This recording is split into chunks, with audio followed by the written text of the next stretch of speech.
Hello and welcome to the Championship Playoff Final preview from the Honest Football Podcast. I'm Craig Savage. With me, as always, is Mr. Daniel Cody. The semi-finals were very, very exciting. Loads of good football. And in the end, it was Huddersfield Town and Nottingham Forest that progressed to Wembley Stadium on May 29th. The richest game in club football at the home of football. Let's talk about the first semi-final that happened. It was Huddersfield Town versus Luton. Huddersfield won by 2-1 on aggregate. You went to both games, and you could probably say about the biasness of what we have a scarf behind me and a club badge and a calendar behind you. The better team lost. Well, I think there's an argument, just more generally, for the second leg of both games that was the case, certainly. But the Huddersfield-Luton one, I mean, let's be fair, the first leg was a game of two halves. The first half, Luton came flying out the traps, but always looked vulnerable to that counter, which ultimately did for them in the end. The second half, Huddersfield really took advantage as they ran out of steam and could have arguably gone on to win the game. Should have been a penalty apiece, but I quite like the way the referee managed the game generally in that first leg. And in the second leg, I mean, Luton were, I don't think I'm being unfair to say dominant, particularly the first half. They had a very clear-cut chance. They were the only side really creating chances. And the game hinged on a set piece, didn't it, really, towards the end? And unfortunately, it's that clinical edge that ultimately cost Luton. But Huddersfield, you've got to say this, and we said it before the predictions for the semi-final. Huddersfield are the most disciplined team of the four in this playoffs. And they showed it again because I know Luton had pressure galore for 3/4 of that two-legged tie, but bar that one clear-cut chance in the first half of the second leg, they didn't really look like clearly scoring. It was half chances and it was pressure rather than chance after chance after chance, which is what we sort of saw in the second leg of the other semi-final. So I think you have to praise Huddersfield's discipline. You have to praise the defensive acumen. But obviously, looking at the game this weekend, Nottingham Forest have got star strikers coming back and Luton didn't have theirs. And I wonder how that complexion will change things on Sunday. Yeah, so Huddersfield took their chance and they're a very good side. Don't get me wrong. I'm impressed with the Huddersfield, how they've gone about themselves this season. There was a lot of respect after the game, and you could probably say that Huddersfield fans think we got quite lucky. But they obviously praised Luton in that, and Jordan Rhodes popping up, that experienced striker. I know Luton had Cameron Drake, but that experienced striker just got in the right place at the right time and took his chance. Yeah, it was exactly that, to be honest. And I think you mentioned a good point on the fans. A lot of the focus, rightly so, in the last week or two has been on idiots at football grounds. And there were a few after the Huddersfield one, but coming out of the ground, most of them were exactly that. We didn't really deserve to get through, but someone had to win it. And do you know what? I think generally there had been a mutual respect between the two sides throughout that tie, because there are two sides that probably not many expected to be up there. Two sides on slightly smaller budgets now than some of the others up there. But look, ultimately, for me, Huddersfield did exactly what I thought they would. I didn't think they'd have to soak up quite as much pressure. I didn't think Luton would be quite as good as they were, to be honest, with the players they were missing. I say that as a Luton fan, but I think Huddersfield defensively are really, really strong. And it's very similar to the league game a month before. When Huddersfield score a goal, they are a very hard side to beat. And once that goal went in late on, you never felt they were going to lose it from there.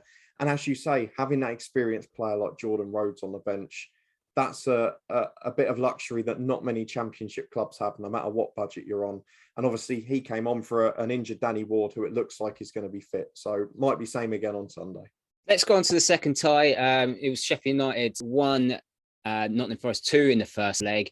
Nottingham Forest were very dominant in that first half of that tie. Had so many chances, and that late goal for Sheffield United gave them a real sniff in the second leg. Yeah, I mean, the first half of the first tie, you thought that could have been any score. I mean, Sheffield United were gifting chances to Nottingham Forest. Let's be clear with that.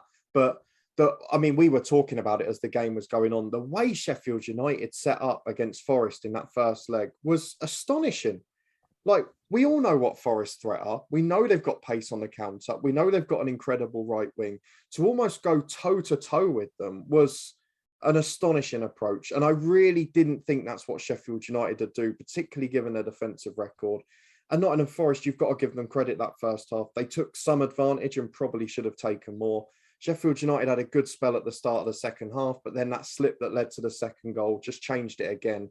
And as you say, that late goal kept the tie alive. And my word, did it almost keep the tie alive for good, because as good as Forest were, particularly in that first half of the first leg, I'm sure we're probably going to have to talk about the opposite in a second. Obviously, Forest took a early lead in the second leg, and you think it was done. 3-1 lead, 2-goal advantage. You think he was done and dusted. But Sheffield United came out of the trap second half, and once they got one, they looked like they were going to score 2 or 3 more. And they got that late equaliser late on in second half.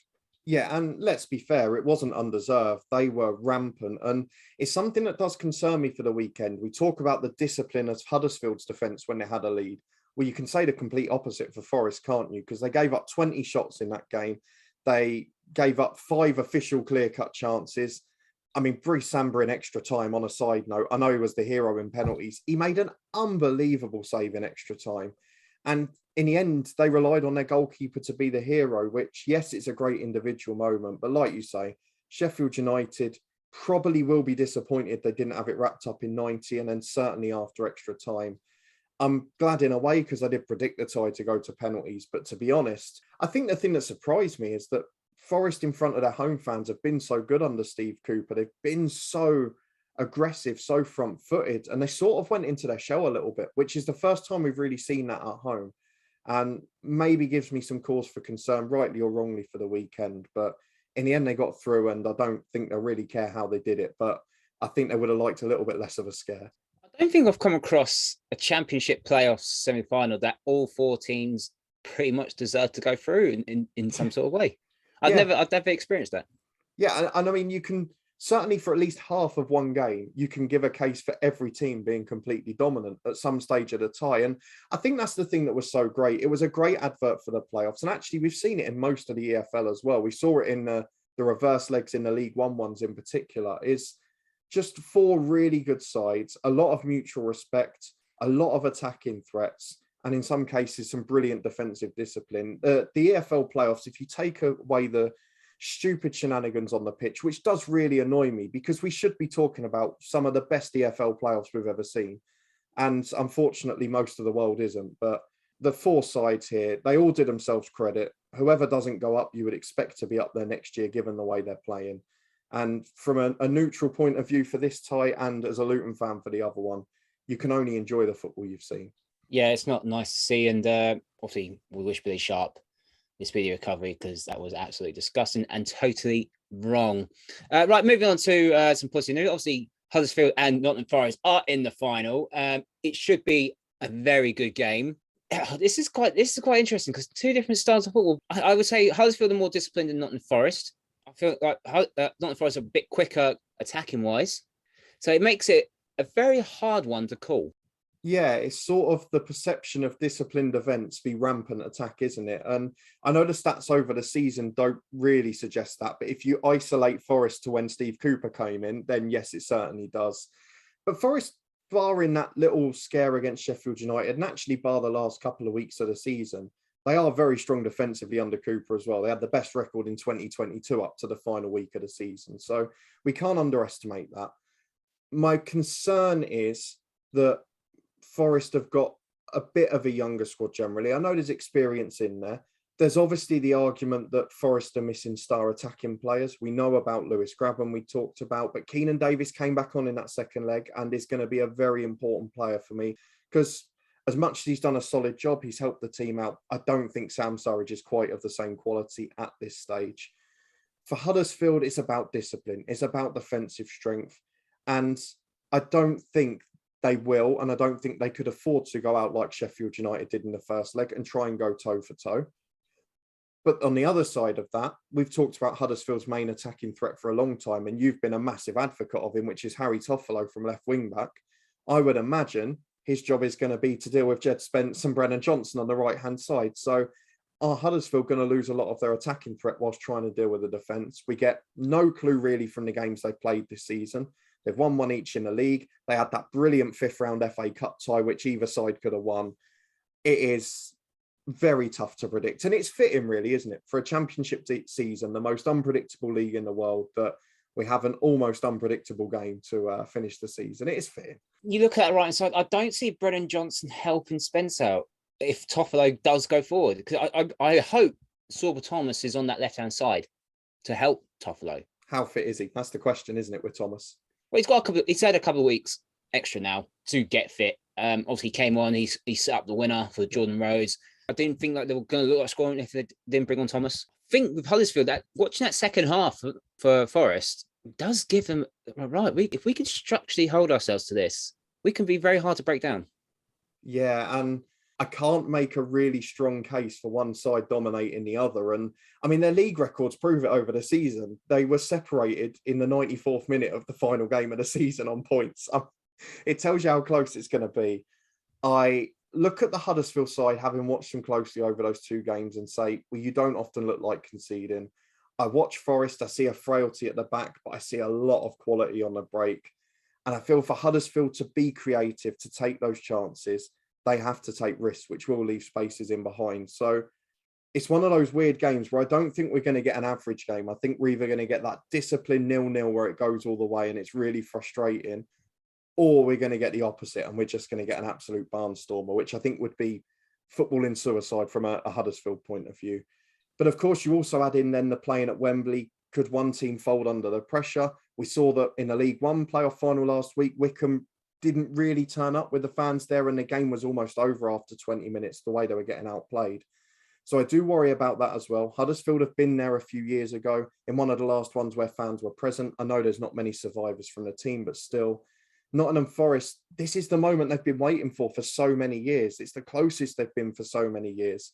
With a lot of young players, particularly in the key areas of the team, I do wonder if that's going to have an impact. Will you rise to the occasion, or will you wilt under the pressure? Of course, we've seen from the semi-final, if it all goes wrong, they've got a goalkeeper that might be able to save them. They've got that little bit of experience in the likes of Jack Colback and Steve Cook that they're going to be leaning on so much. I just can't separate them, mate, to be honest. I find this really difficult to do. I think I'm going to stick with Huddersfield to win it, mate, because, look, I said it at the start of the playoffs, they're the most disciplined team, and I think that gives them the edge. They finished third, so they should be the favourites. Remarkably, they're huge underdogs with the bookmakers. And I should just say, the fact that there's such a distance between the two sides in the odds is scandalous to me, because they're two very evenly matched sides. And the fact that Huddersfield were third favourites at the start of the playoffs, I found frustrating. But as you say, Huddersfield probably can be the more disciplined side and still have a little bit of a threat from a set piece. They've got that striker off the bench who is an absolute brilliant goal scorer at Championship level. And while it's basically a flip of a coin, and Forest, as I've said many times, are my favourite side to watch as a neutral in the Championship, if I had to pick one to win it, I'd probably just say Huddersfield, but I can see it going all the way. I don't know anymore. It's so tough, isn't it, at this one? Yeah. If Forest got on with things, they'd be good. But if they showed a bit of arrogance, and I felt they showed a bit of arrogance in that first half, that second leg, they showed a bit, once they went 1-0 up, they showed a bit of arrogance, and I didn't like it. That complacency, I don't like when in a team thinking, yeah, it's done, and it's not done. I think Forest will score early. Huddersfield will get an equaliser late on, and Huddersfield will win on penalties. I think it might be on penalties as well, to be honest. I was going to say. Don't get me wrong. Both teams, fantastic sides. It's going to be a good game, and I think Huddersfield might sneak it on penalties. Two excellent sides. I just feel Huddersfield just got to sneak it, and that's going to be a worry for Nottingham Forest next season. And that is our thoughts on the Championship playoff final. It's on Sunday, May the 29th. Let us know in the comments who you think will be promoted to the Premier League, and how do you think they'll get on in the Premier League? Don't forget to like this video, subscribe to the Honest Football Podcast, and you can follow us on Twitter at HonestFootball3. And we'll see you next time.